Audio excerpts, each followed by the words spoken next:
Welcome to another Ryan Sports Views. Tonight I'm reviewing Toronto FC 2, Nashville SC 1.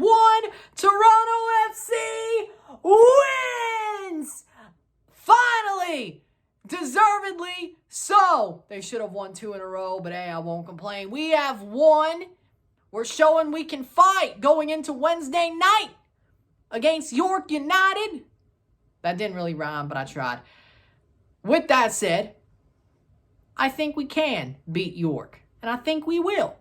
But that's because of these last 2 performances, and especially tonight. First off, in the 18th minute, Alro Jr. with a peach of a ball for Jacob Schaffelberg holds his run just right on time as the ball is kicked, gets into position to pick up the ball in possession. He's way in, rounds Joe Willis, takes a shot. That definitely goes into the net.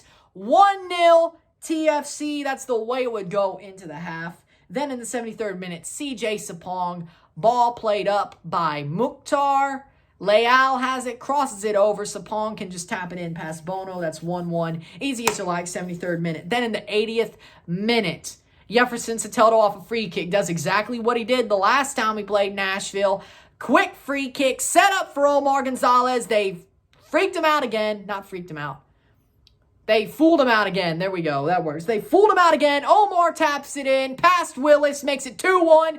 TFC wins. What a game. What a fight. They were gritty. They were hard. They were on point tonight. Stats were as follows. 9 shots to 11. 4 shots on target to 5. 44% possession to 56% possession. 372 passes to 457 passes. 80% pass accuracy to 81% pass accuracy. 7 fouls to 10. 1 yellow card to 1. 0 red cards to 0. 1 offside to 0. 4 corners to 7. This team is on fire.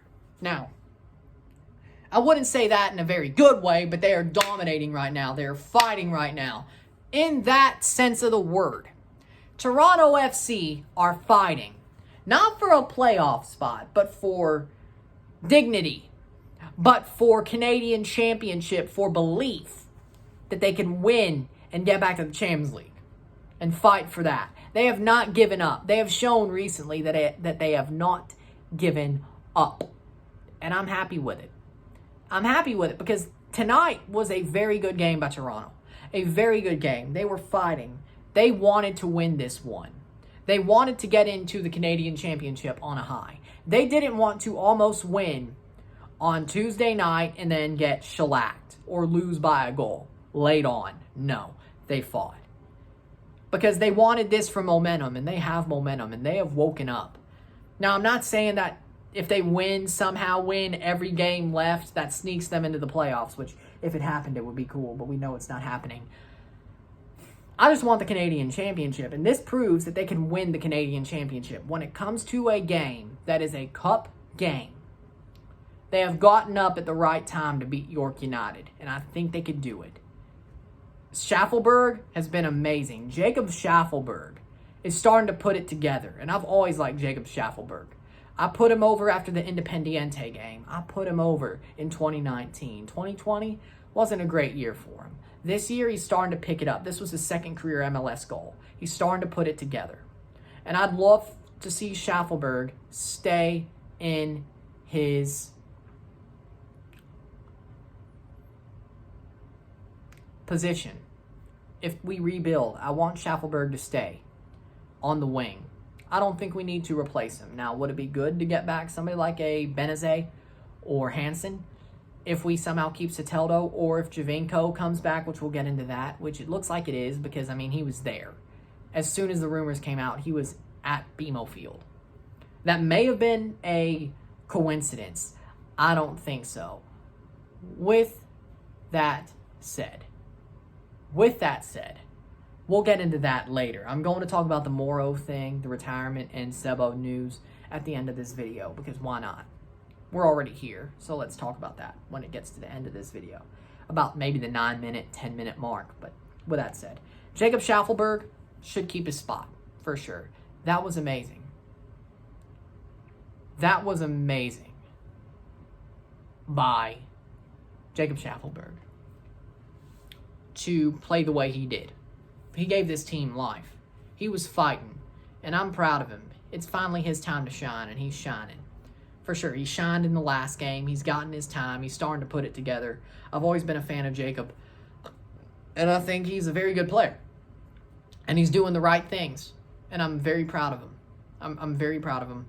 He deserves a lot of credit. He's man of the match tonight. We're not even going to wait. He's man of the match tonight. No joke.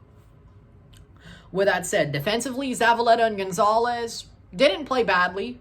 Yeah, they got beat in behind by the Sapong goal, but it wasn't really their fault. I can't fault them for that one. Gonzalez scores a goal. He gets a get-out-of-jail-free card anyway if he would have screwed up, but he didn't, and I don't think that goal was really his fault. Auro kept him on. It was close.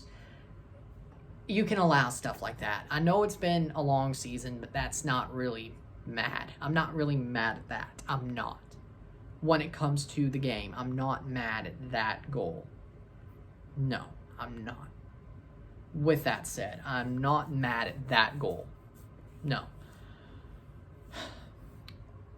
I'm not. I'll take it.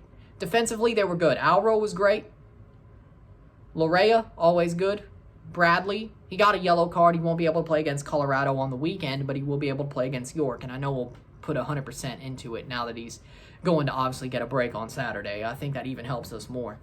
I think Bradley's going to drop a masterclass on Wednesday after the fact that he's going to get suspended for the York game, or not the York game, the Colorado game in MLS. He could play the York game, and I think he's going to drop a masterclass, which I think helps us since it's one leg. I think that really helps us. I think we will win and go to the semis at least. With that said, I'm happy with how Bradley played. I think he played well. It's sad that he got the yellow card. I think it was on a very stupid foul, but hey, it happens. It happens to the best of us.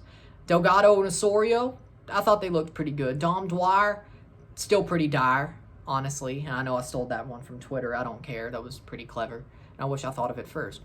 Dom Dwyer, pretty dire. Mullins wasn't better either. Achara looked pretty damn good. I was happy to see him play the way he played.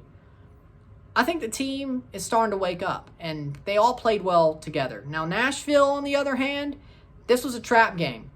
The fans that said this game was a trap game about Nashville, they were right. It was. Nashville did not come out to play. They came out lethargic. They came out tired. They came out like they didn't care.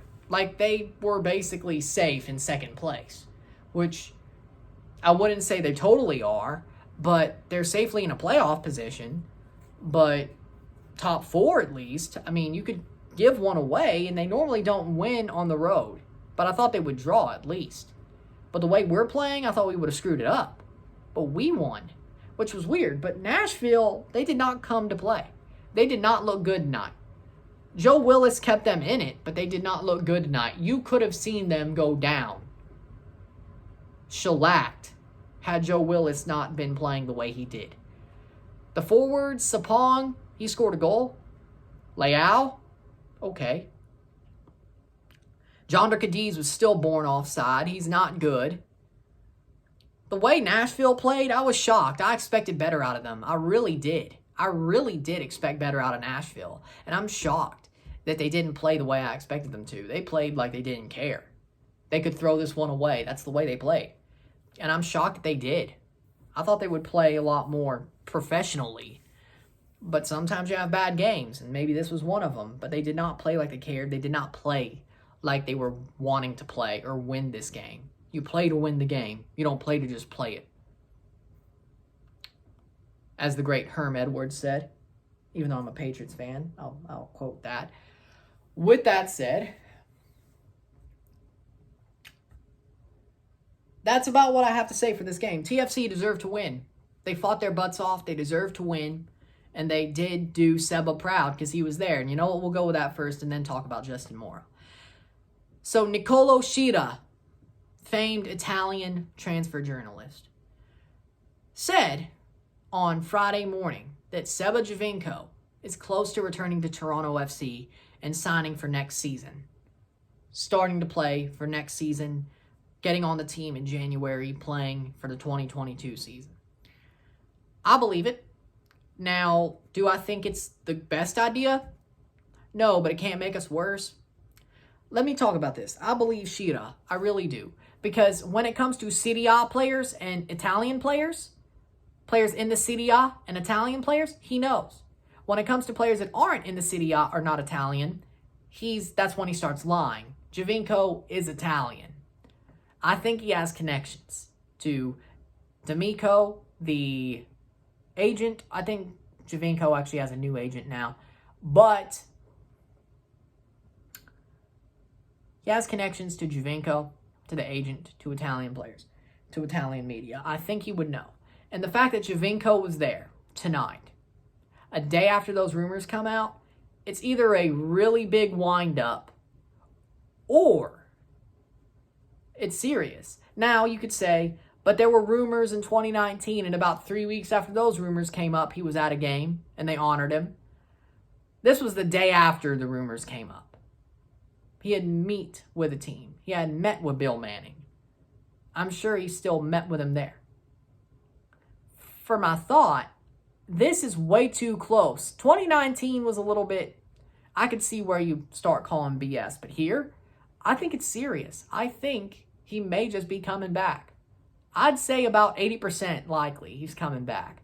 Now, what do I think about it? I think it would help for next season.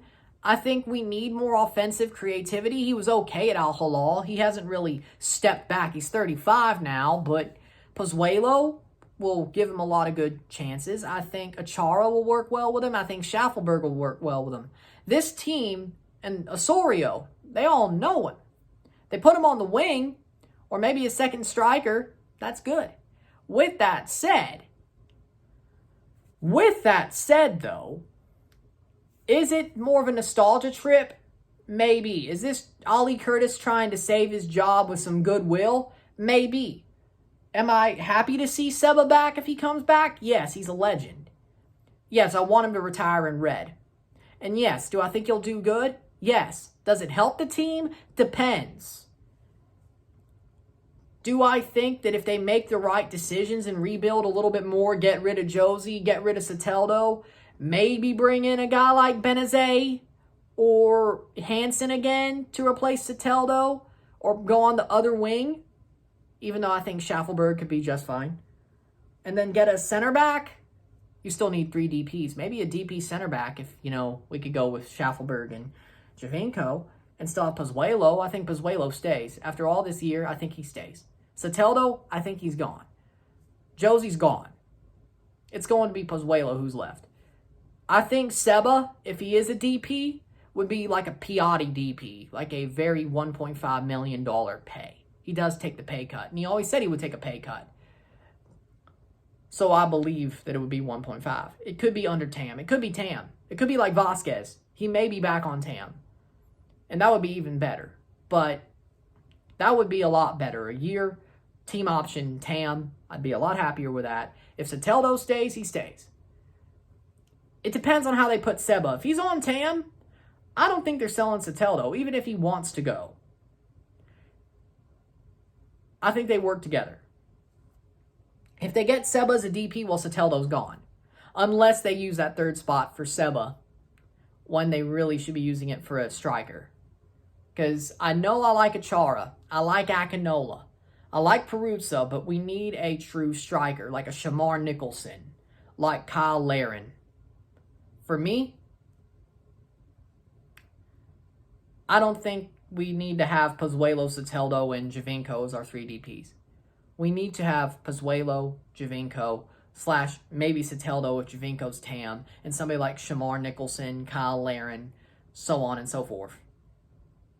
With that said, I'm okay with the Giovinco move. I think it has to be fleshed out more, as in I have to see what goes on around him before I make my decision, but I want to see him retire in red. I'm happy with that. I totally would be happy with Seba retiring in red and having one last go. I would be happy with it. But if it keeps Ali Curtis's job, I don't like it. Due to nostalgia, don't like it. If they do not make many moves to help rebuild the team besides Seba and get a new striker instead of Josie, or maybe Seba and Josie back together will work. I don't know. I don't really want to test it. I know they had Seba and Josie was the bromance, but I don't want to test it. I want it to be somebody else. I think, honestly, if you put Kyle Laren or Shamar Nicholson up there, you're going to get the same situation as what Seba and Josie used to do. Maybe not as prolific, but you have Pozuelo as well. Something like that. You got to have other moves. It can't just be Seba and placate us with that. You have to get a center back, maybe two. You have to get another left back, depending on if Larea leaves, you could have Alro and Lawrence, but you still need back. You still need cover. You probably got to get a backup left back and a backup right back. Moro's retiring. Larea's probably gone. I wouldn't be shocked about it. You still have Lawrence, and I think actually with Javinko, I actually think he'll get more time to overlap, which would actually help him because, again, he didn't really get much time to overlap with Soteldo because Soteldo wants to keep the front to himself, which hurts too. I think he's a little bit LeBron-ish. He tries to run it himself. Right? But with that said, I'd be happy if Seba comes back, only if they make the right moves around him to supplement that, not him by himself. That's what I'm going to say. And that's a next season move. Not now, next season. Even though he's a free agent, they could sign him for the rest of the season. He just wants to come in next season, and I think that works. I don't want Seba to... I don't think Ali likes Seba, though. I think that gives us hope, though. Either Ali is going to mend a bridge that saves him, or he's going to be gone, which with the fact it's going to be a January move, maybe he's already fired. And Bill Manning's already making moves. And I think if it's somebody else that isn't Ali, and if it's just Bill with another somebody who's GM, maybe it'll work out. But as long as Ali's gone, that's the really big problem. It was Ali, Armis, then Bill, in my eyes. We got Armis gone. Ali needs to go. Bill, I don't think he's really micromanaging. I think he let Ali micromanage, and that's what did it. So with that said, maybe that's what it is. But we'll see. If it's that case, I'll take it. With that said, also another piece of news, Justin Morrow will be retiring at the end of the season. Has been with the team since 2014. Been a great player for us. Got us the treble with a hat trick in 2017. It's been very good. And he's done a lot of things for this club. He's been a very big part of the community in the MLS and Toronto. Leader of the Black Players for Change program. Happy with Morrow. He's a great player. He's a very great player. It's going to be sad to see him retire. He's done very good things for this club and the MLS and the players and the whole community. He was great for the Earthquakes. He's a legend, Justin Morrow, and he's going to have a great retirement. He deserves to go out with a little bit of fanfare, and he's a great person, great player, and I'm happy to see him get the love that he deserves before his retirement, and he should have a well-deserved, happy retirement. And hopefully he still stays around the club, and hopefully he stays around the MLS community, because he's a very good person to have in the community, and he's a good man, good bloke. That's where I was going to go with it. Good man, good bloke, and a very good player.